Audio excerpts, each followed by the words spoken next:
নদিয়ার চাঁদ আমার গৌর সুন্দর সুধাম নবদ্বীপের মাঝে জীবের ঘরে ঘরে জীবের হাতে ধরে পায়ে ধরে অলিতে গলিতে ঘাটে মাঠে সব জায়গায় হরিনাম দিয়েছেন। সর্বত্রে হরিনাম দিচ্ছেন আমার প্রভু করুণাময়। হঠাৎ তার মনের বাসনা হলো তিনি হরিনাম যজ্ঞ করবেন। নিতাই গৌর হরি বল। এখন তিনি হরিনাম যজ্ঞ করবেন কেন মা? সবই জীবের কারণে, জীবের উদ্ধারের জন্য, আমাদের কল্যাণ আমাদের মঙ্গলের জন্য। শাস্ত্রী বললেন এই যে হরিনাম যজ্ঞ তিনি করতে চাইছেন, হরিনাম করলে কি হয়, হরিনামের মহিমা কি? আহা, এই যে এত কষ্ট করে আপনারা সবাই বসে আছেন কৃষ্ণ কথা হরি কথা শ্রবণ করবার জন্য, তা এর পিছনে তো নিশ্চয়ই কোনো লাভ আছে। লাভ আছে না? বিনা লাভে কেউ কিছু করে? কষ্ট করে ঘন্টার পর ঘন্টা এখানে বসে আছেন কিছু তো পাওয়ার আশায়, লাভের আশায়। তা লাভটা কি কিছু পাওয়া হবে, তাই না? তো সেই পাওয়াটা কি পাওয়া? কোনো একটা বস্তু কি যেটা বাড়িতে নিয়ে গিয়ে দেখাতে পারবো? পারবো না। তবে এই লাভের ফলটা আমরা কখন পাবো?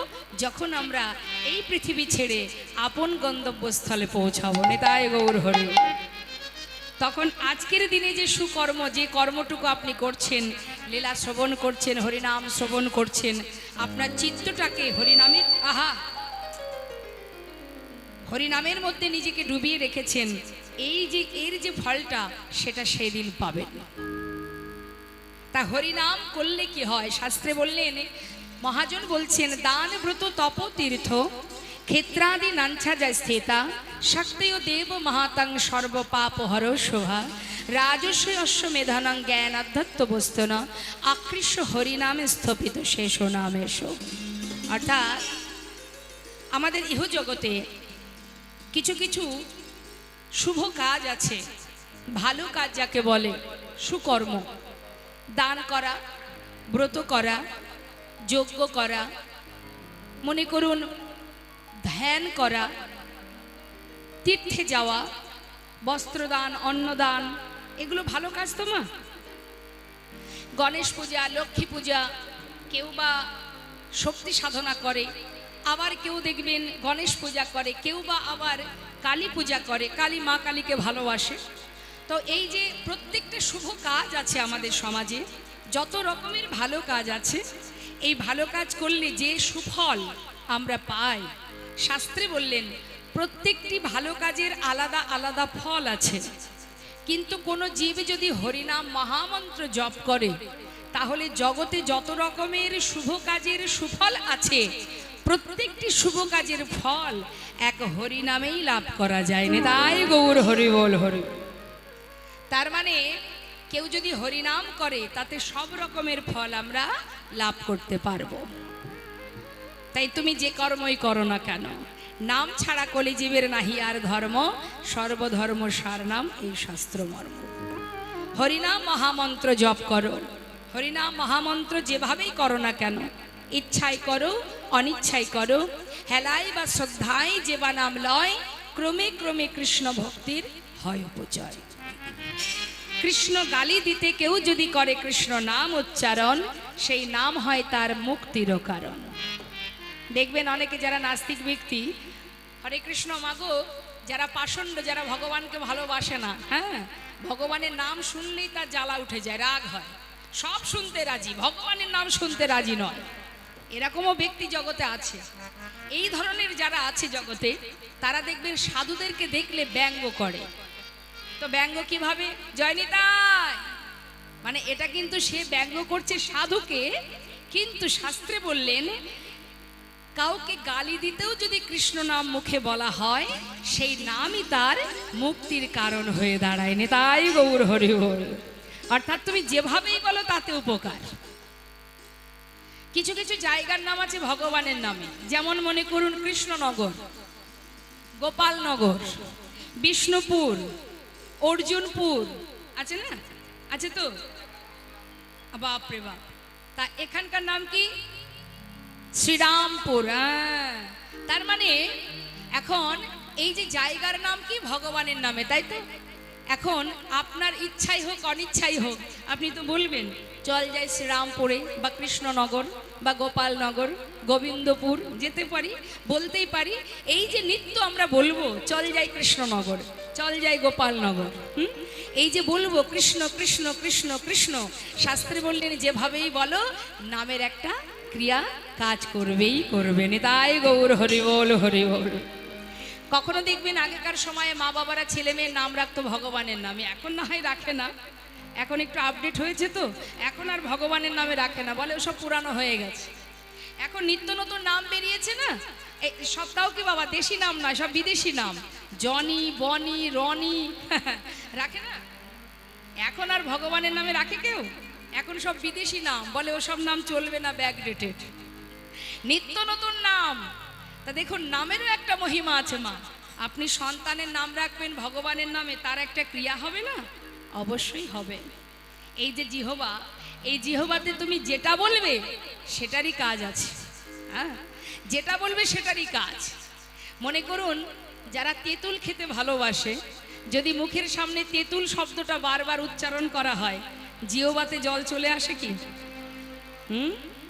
তার মানে মুখে আপনি উচ্চারণ করছেন, অপর ব্যক্তির জিভে জল চলে আসছে, তার মানে কি? শুনলেও তার ক্রিয়া কাজ করেন। তাই গৌর হরি বল। যেভাবেই বলো, কোনো ইঙ্গিত করে, কোনো সংকেত করে, কারোর নাম ধরে, নাম তুমি যেভাবেই বলো না কেন, নামের যে ক্রিয়া সে দেখা দেবেই দেবে। তার বড় প্রমাণ, সন্তানের নাম রেখেছে নারায়ণ। কে রেখেছে? যার নাম অজামিল। অজামিল ছিল ব্রাহ্মণ জাতিতে, উঁচু জাতি, স্বভাব ছিল নিচু প্রকৃতির মা। সে কি করত? চুরি করত, ডাকাতি করত, খুন করত। হ্যাঁ, তাদের সন্তানদের নিয়ে প্রতিদিন সন্ধ্যা হবে আর ডাকাতি করতে বেরিয়ে যাবে। আর তার ছোট ছেলের নাম লোমশ মুনি বলে একজন মুনি। তিনি একটা বিশেষ রোগাক্রান্ত ছিলেন। তা দেবর্ষি নারদ বলেছিলেন, যে জাতিতে উঁচু, স্বভাব নিচু, তার কর্ম খুব নিচু প্রকৃতির, এমন কোনো ব্রাহ্মণের ঘর থেকে ভিক্ষা করে এনে যদি তুমি সেবা করো তবে তোমার রোগ ভালো হয়ে যাবে। এখন লোমশ মুনি ওই অজামিলের বাড়িতে ভিক্ষা করতে গিয়ে দেখছে তার কোলে ছোট্ট একটা, তার স্ত্রীর কোলে ছোট একটি পুত্র সন্তান। ভিক্ষা করে এনে সেবা করবার পর যখন তার রোগ ভালো হয়ে যায়, মনে মনে ভাবলেন আমি এত উপকৃত হলাম, কিন্তু আমি যখন খুশি হলাম, যাই ওকে একটা আশীর্বাদ স্বরূপ বর দিয়ে আসি। আবার অজামিলের বাড়িতে গেছে, অজামিল সসম্মানে বসতে দিলেন। তখন লোমশ মুনি বললেন, দেখো তুমি আমার এত বড় উপকার করেছো, আমি তোমার ছোট যে সন্তান, ওই যে ছোট্ট বালকটি, সদ্যজাত শিশু, ওর নাম দিলাম নারায়ণ। নিতাই গৌর হরি বল। কি নাম দিল মা? নারায়ণ। যেদিন অজামিলের অন্তিম সময় আসে, শয্যায় ঘুমিয়ে শুয়ে আছে, মৃত্যু মুখে, আসছে যমদূত নিয়ে যাবে, হরি বল। যমদূতকে দর্শন করে অজামিল চিৎকার করে নিজের সন্তানকে ডাকছে, নারায়ণ নারায়ণ নারায়ণ, আমার কাছে আয়, নারায়ণ আমার কাছে আয়, নারায়ণ একবার আমার কাছে আয়।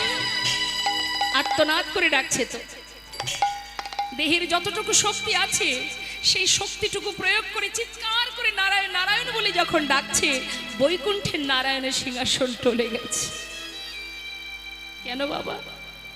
ডাকার মতো যদি কেউ একবার ডাকতে পারে, সেই ডাক যদি প্রভুর কানে একবার পৌঁছায়,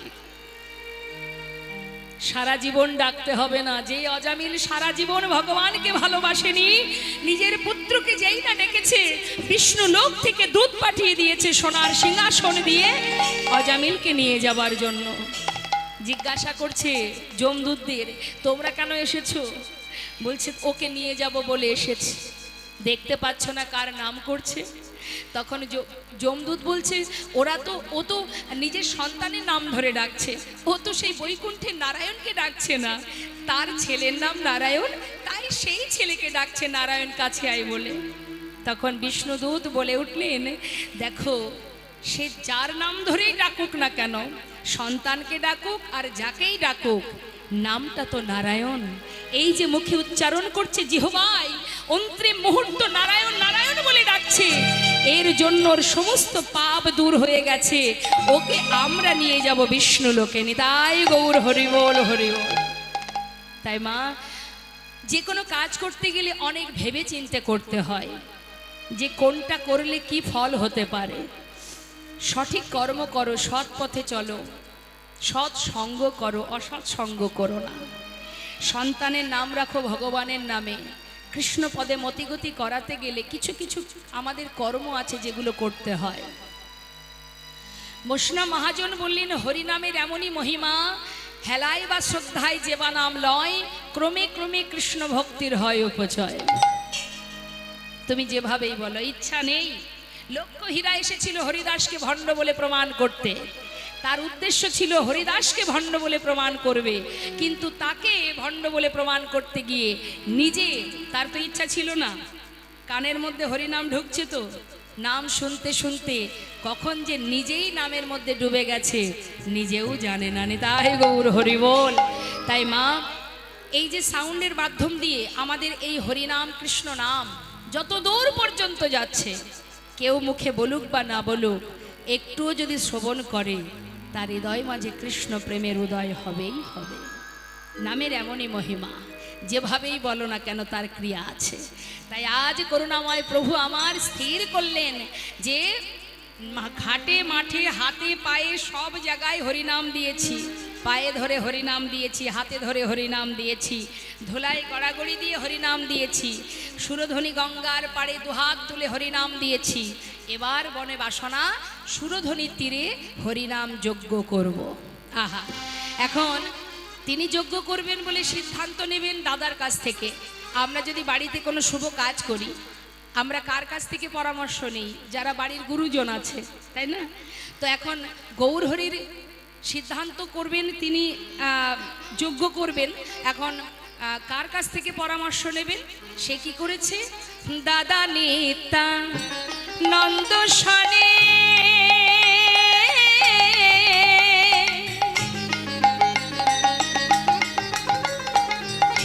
বিচার করিয়া, দাদা নিত্যা নন্দ সনে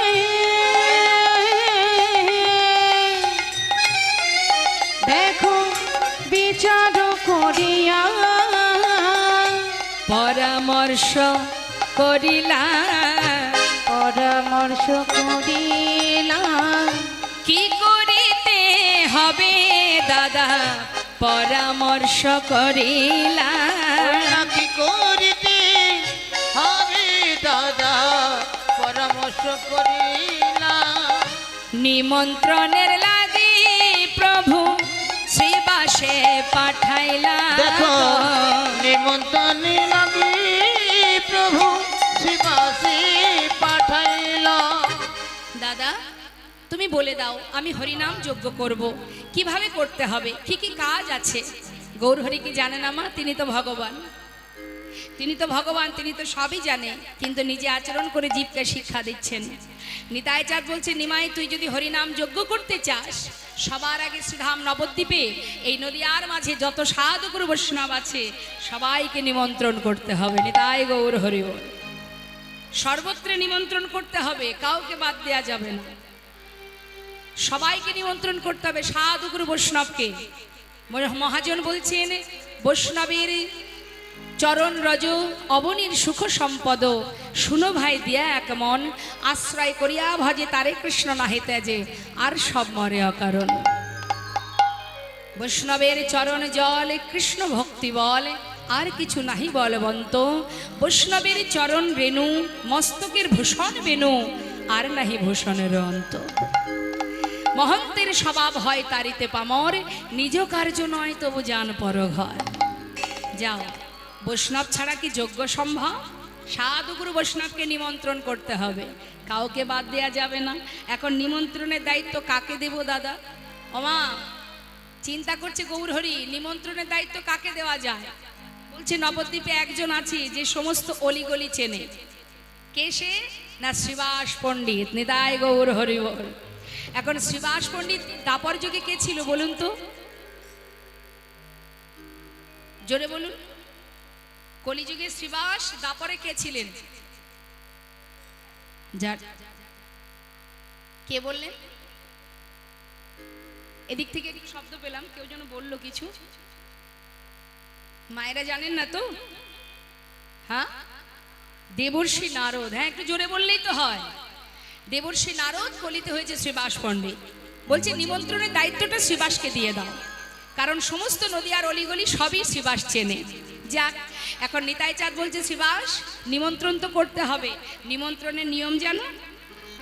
না প্রভু, তুমি বলে দাও কিভাবে নিমন্ত্রণ করব। নিমন্ত্রণ পত্র লিখে শ্রীবাসের হাতে দিয়ে এবার নিয়মগুলো কি কি শিখিয়ে দিচ্ছে। আচ্ছা, এবার আপনাদের কাছে জিজ্ঞাসা করি, যখন বাড়িতে কোনো শুভ কাজ হয়, মনে করুন একটু বৈষ্ণব সেবা দেবেন কি হরিবাসর দেবেন, তো আপনার আত্মীয় স্বজনকে নিমন্ত্রণ করেন, কিভাবে করেন? এখন তো সব ফোনেই হয়ে যায়, তাই না? দেখ যেতে পারছি না ভাই, কিছু মনে করিস না, সবাই মিলে চলে আসিস, তাই তো? এখন সব ফোনেই হয়ে যায়। কিন্তু নিমন্ত্রণের নিয়মটা কি মা? আজ দেখুন শাস্ত্র কি বলছে। শ্রীবাস শোনো, নিমন্ত্রণের পত্র নিয়ে সকলের দ্বারে দ্বারে যাবে। নিমন্ত্রণ করবার সময় কি করতে হবে শুনে নাও। পত্রখানি দেবে হাতে, চরণ ধুলি নেবে মাথে। নিতাই গৌর হরিবল, গৌর হরিবল। হাতে চরণ ধুলি নেবে মাথে, পত্রখানি দেবে হাতে আর চরণ ধুলি নেবে মাথে। নামে যোগে সবাই যেন আসে, হরি নামে যোগে সবাই যেন আসে, এই নামে যোগে সবাই যেন আসে গো। এই নামে যোগে সবাই যেন আসে। শোনা কর জোরে বলিবে, কর জোরে বলিবে, সবার কর জোরে বলিবে, কর জোরে বলিবে, হাতে ধরে বলিবে আবার পায়ে ধরে বলিবে। হাতে ধরে বলিবে আবার পায়ে ধরে বলিবে, এই নামে যোগে সবাই যেন আসে। আসে গো। এই নামে যোগে সবাই যেন আসে। নিমন্ত্রণের পত্র পাইয়া মনের আনন্দে যাচ্ছে। এবার মহাজন বললেন দেখো দেখো, শুনিয়া শ্রীবাস গেল নদিয়া নগরে, শুনিয়া শ্রীবাস গেল নদিয়া নগরে, শ্রীবাস চলে যায়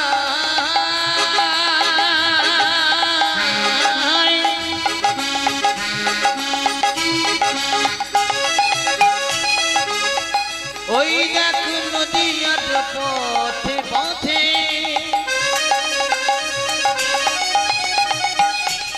নিমন্ত্রণের পত্র লইয়া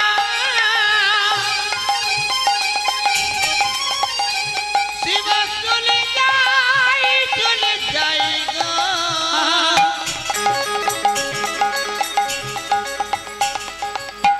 ওই দেখো নদীয়ার পথে পথে, হরিবল হরিবল। শিবাস চলে যায় গো। শুনিয়া শ্রীবাস গেল নদিয়া নগরে, নিমন্ত্রণ করিল সবে যোগে আসিবারে, আর নিমন্ত্রণ করিল সবে যোগে আসিবারে। এই যে, আপনারাও আসিবে, আপনারাও আসিবে, আপনারাও আসিবে, আপনারাও আসিবেন, হরিনাম মহাযোগে আপনারাও আসিবে, হরি নামে মহাযোগে আপনারাও আসিবে, ওই হরিনাম মহাযোগে সুরধ্বনির তটভূমে। হরি নিতাই গৌর হরিবল হরিবল হরিবল। ধনী পটভূমে, হরি নামে মহাযোগে আপনারাও আসিবেন, আপনারাও আসিবে, এই হরি নামে যোগে সবাই যেন আসে আসে গো। এই নাম যোগে সবাই যেন আসে। হরিনাম মহাযজ্ঞে সবাইকে নিমন্ত্রণ, সবাই যেন আসে। হরিবল হরিবল। যেই না নিমন্ত্রণ করেছে মা আনন্দ আর ধরছে না। আজকের এই হরিবাসরের জন্য আপনাদের ঘরে ঘরে সবার দ্বারে দ্বারে যখন ভিক্ষা হয়েছিল, সবাইকে বলেছে যে এই মাঠে সবাই আসবে, হরিনাম মহাযজ্ঞে সবাইকে নিমন্ত্রণ। তো বলুন দেখি মা, এমন নিমন্ত্রণ পেয়ে সমস্ত নদেবাসীর আর আনন্দ ধরছে না কেন? তারা আনন্দে আত্মহারা। যে গৌর হরি হরিনাম যজ্ঞ করবেন, অর্থাৎ সুরধ্বনির তীরে যদি আমরা সবাই যেতে পারি আমাদের গৌর হরিকে সবাই দেখতে পাবো না। তাই গৌর হরি বল। যার জন্য এই যজ্ঞ তাকে যদি সাক্ষাৎ দর্শন করা যায়, আপনারা তো সারাদিন ধরে এখানে লীলা শ্রবণ করছেন, যাকে চোখে দেখেননি, যার কথা শোনার জন্য আপনারা ঘন্টার পর ঘন্টা বসে আছেন, কতটা ভালোবাসলে চোখে না দেখেও তাকে ভরসা করা যায়, তাকে ভালোবাসা যায়। আর সেই মানুষটি যদি একবার সামনে এসে দাঁড়ায় মা, আর কি আমরা ঘরে ফিরতে পারবো গো? যখন নদেবাসী খবর পেল প্রভু আমার হরিনাম যজ্ঞ করছে, আনন্দ আর ধরছে না তাদের, তারা সবাই মিলে ছুটতে ছুটতে যাচ্ছে। মহাজন পদাবলিতে লিখছেন, শুনিয়া সবাই যাচ্ছে, নিমন্ত্রণের পত্র পাইয়া আনন্দিত মন, নিমন্ত্রণের পত্র পাইয়া আনন্দিত মন, সুরধ্বনির তীরে আসি দিল দর্শন।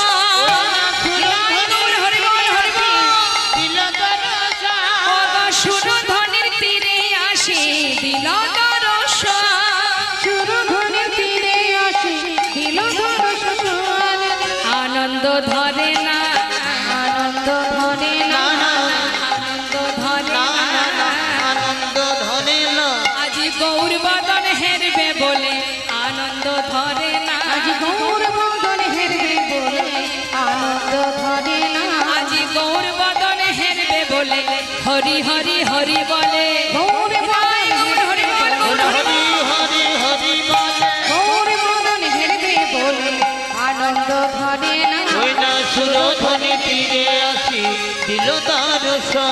ওই সুরধ্বনির তীরে আসি দিল দর্শন, নয়ন ভরে করারু সকলে হেরিল, বাসুদেব ঘোষে হেরে যেন প্রভাসে মিলিল, বাসুদেব ঘোষে কহে যেন প্রভাতে মিলিল। এদায় গৌর হরিবল হরিবল হরিবল। সেই সুরধ্বনির তীরে অপূর্ব শোভা দর্শন করে বৈষ্ণব মহাজন যিনি পদাবলী লিখেছেন, তিনি বলছেন, দেখলে যেন মনে হচ্ছে সুরধ্বনি গঙ্গার তীরে যেন প্রভাস মিলন হয়েছে। হরি বল। আজ মহাজনী পদাবলী দিয়ে আমরা গৌরচন্দ্রিকাকে বিশ্রাম রাখলাম। এবার আমরা চলে যাব লীলা কথায়। তা চলুন যাই সবাই মিলে উলুধ্বনি হরিধ্বনি করে শ্রীধাম বৃন্দাবনে। কি ঘুম আসছে না তো? কারোর ঘুম আসছে না তো? বেশ, তা তো একবার হাত তুলতে হবে আর বৃন্দাবনেশ্বরী প্রেমময়ী রাধারানীর নামে একবার জয়ধ্বনি বলিয়ে রাধা রানী কি।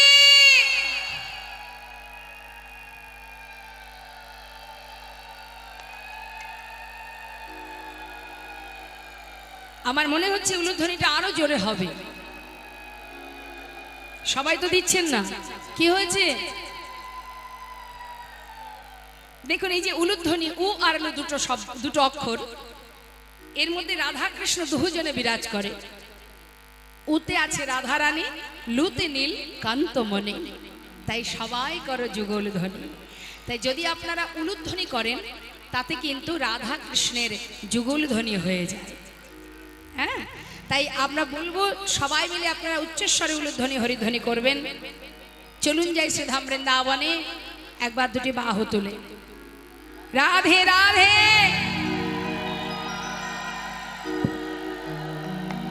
বৃন্দাবন ধাম অপার, জপে যা রাধে রাধে।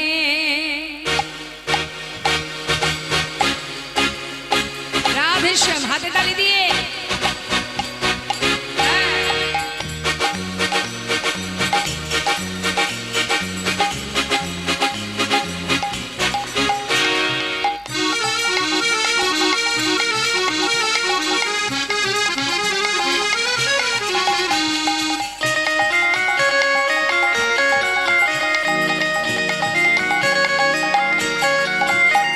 বৃন্দাবন ধাম, বৃন্দাবন ধাম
বৃন্দাবনে যদি রাধা নাম না থাকতো আমার গোবিন্দ কিন্তু থাকতেন না। হ্যাঁ, নাহি হতো কৃষ্ণ অবতার জপে যা রাধে রাধে।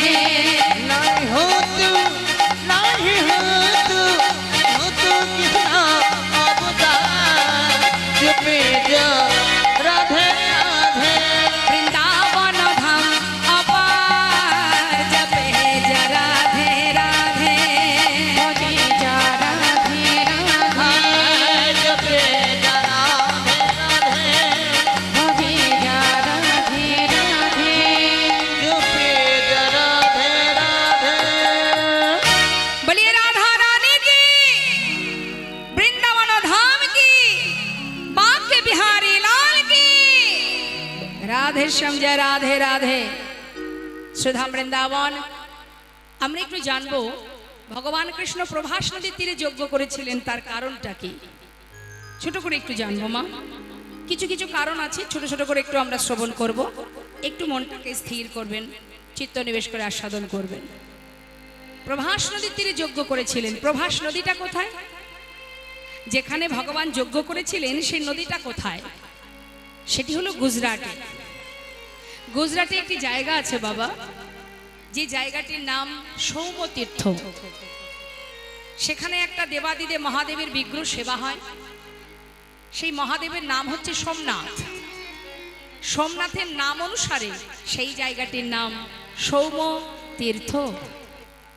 এখন ওই সৌমতীর্থে একটি নদী আছে যার নাম দিয়েছিল চন্দ্রদেব প্রভাস। তা কেন দিয়েছিল? ওই নদীটির নাম প্রভাস হলো কি করে? চন্দ্রদেবের 27 জন স্ত্রী, চন্দ্রদেবের 27 জন স্ত্রী, একটু মন দেবেন কথার মধ্যে আস্তে। তো 27 জন স্ত্রী থাকা সত্ত্বেও চন্দ্রদেব গুরুপত্নীর প্রতি আকৃষ্ট হয়েছিলেন। তখন গুরু বৃহস্পতি তাকে অভিশাপ করেছিলেন যে তুমি যখন 27 জন স্ত্রী থাকা সত্ত্বেও তুমি গুরুপত্নীর প্রতি আকৃষ্ট হয়েছো, দৃষ্টি দিয়েছো, আমি তোমাকে অভিশাপ করছি, আমি তোমাকে শাপ দিচ্ছি, তুমি এক একটি কলা তোমার ক্ষয় হতে হতে একদিন 16 কলায় ক্ষয় হয়ে তুমি শেষ হয়ে যাবে। গুরু বাক্য কিন্তু কোনোদিন জেনে রাখবেন, গুরুর বাক্য কখনো ব্যর্থ হয় না। এবার কি হলো মা?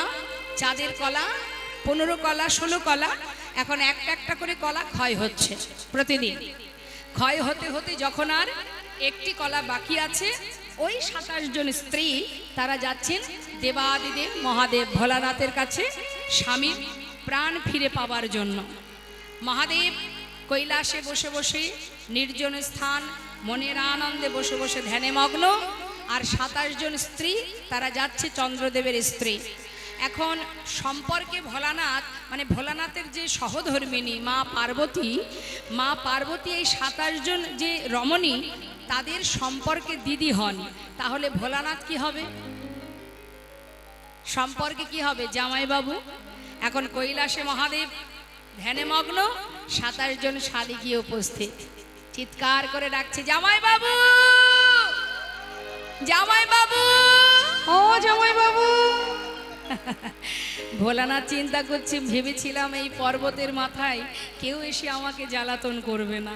এখন জামাইবাবু জামাইবাবু বলে ডাকছে, তার মানে নিশ্চয়ই শালীদের আগমন ঘটেছে। এত শালী আছে আমার, আমি জানতাম না। কি হয়েছে কি তোমাদের? বিপদে পড়েছি। কি বিপদ? আমাদের প্রতি প্রাণ হারাতে বসেছে।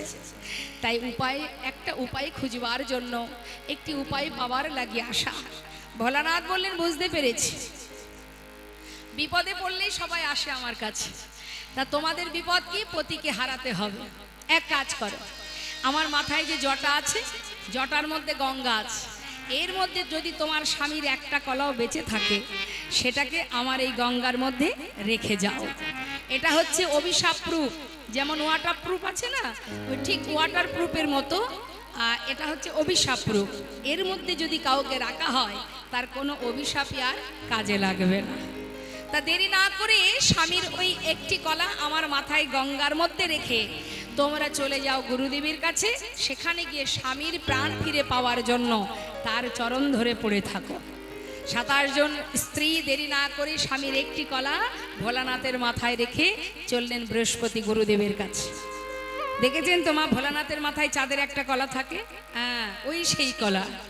এখন গুরু বৃহস্পতি তিনি 27 জন রমণীকে দেখে বললেন, দেখো তোমরা এসেছো আমার কাছে, তোমাদের স্বামী যদি অন্যায় করে থাকে, তোমরা তো কোনো অপরাধ করনি, কিন্তু স্বামীর একটি কলাও যদি বেঁচে থাকতো তাহলে কোনো একটা উপায় আমরা দিতাম। এখন তো আর কিছু করার নেই, কারণ সবই তো শেষ হয়ে গেছে। এখন তোমরা কেন এসেছো আমার কাছে? সবাই মিলে বলে উঠলেন, গুরুদেব আপনি উপায় তো বলুন, যদি কোনো উপায় থাকে আমাদের স্বামীর প্রাণটা তো ফিরে পাবো। পতি যদি হারিয়ে যায়, সে যদি মারা যায়, তাহলে আমরা সতী রমণী, কে আমাদের রক্ষা করবে, কে মান মর্যাদা দেবে, কার আশ্রয় থাকবো আমরা? একবার আপনি উপায় বলে দিন।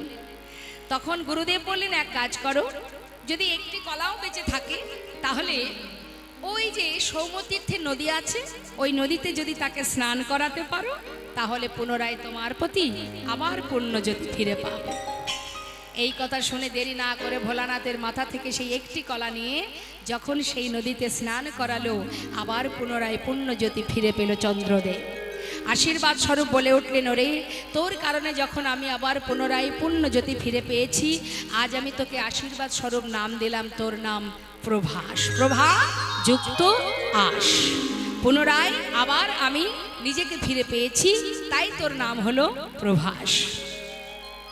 কিন্তু সেই প্রভাস নদী এক সময় এক মুনির কাছে অভিশপ্ত হন মা, আর সেই অভিশাপ মোচনের জন্যই কিন্তু গোবিন্দ প্রভাস নদীর তীরে যজ্ঞ করেছিলেন। কি অভিশাপ? এক মুনিপুত্র গিয়েছিলেন তৃষ্ণা নিবারণের জন্য জল পান করতে। এখন যেই না নদীর ধারে গেছে, সঙ্গে সঙ্গে ওই প্রভাসের বক্ষে ছিল কুমির। সে কি করেছে? তাকে টেনে ধরে জলের ভিতরে নিয়ে গিয়ে তাকে খেয়ে ফেলে। অন্যান্য মুনিপুত্ররা সেই মুনির কাছে গিয়ে যখন ঘটনাটা খুলে বললেন, তখন সেই মুনি এসে অভিশাপ দিলেন, ওরে তোর এত বড় সাহস, আমার পুত্র তৃষ্ণা নিবারণের জন্য এসেছে, তুই তাকে প্রাণে মেরেছিস। আমি তোকে অভিশাপ দিলাম, তোর সমস্ত বক্ষের জল শুকিয়ে যাবে, প্রখর রৌদ্রের তাপে শুকনো হয়ে যাবে, মলমূত্র ত্যাগ করবে, পশু পাখি কীট পতঙ্গ সবাই তোকে ঘৃণা করবে। যখন অভিশাপ দিতে শুরু করেছে, স্বয়ং প্রভাস নিজ মূর্তি ধারণ করে করজোড়ে বললেন, হে মুনিবর, আমাকে অভিশাপ দেবেন না, আমার তো কোনো দোষ নেই। আমার বক্ষে যে কুমির বিরাজ করে, সেই কুমিরই আপনার পুত্রকে খেয়েছে, আমাকে অভিশাপ থেকে মুক্তি দিন।